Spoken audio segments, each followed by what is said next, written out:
धाराशिवमध्ये हरित अभियानाला सुरुवात. जिल्हा प्रशासन आणि लोकसहभागातून 10 लाख वृक्ष लागवडीचं लक्ष्य साध्य करण्यासाठी मोहीम.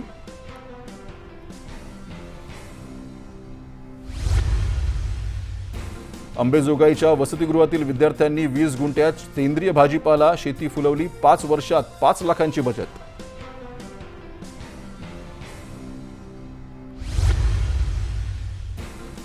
जालन्यात पावसाने उघडीप दिल्याने पिकांची वाढ खुंटली. भुईमुग पिकावर बुरशीजन्य रोगाचा प्रादुर्भाव. शेतकरी चिंतेत.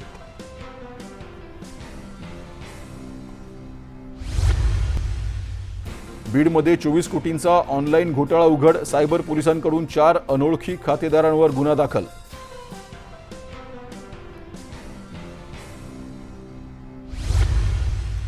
आणि चंद्रपुरात वन्य प्राण्यांच्या झुंजीत बिबट्याचा मृत्यू.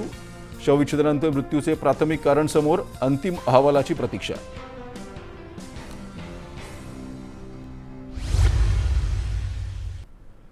बदलतं हवामान म्हणजे शेतीवर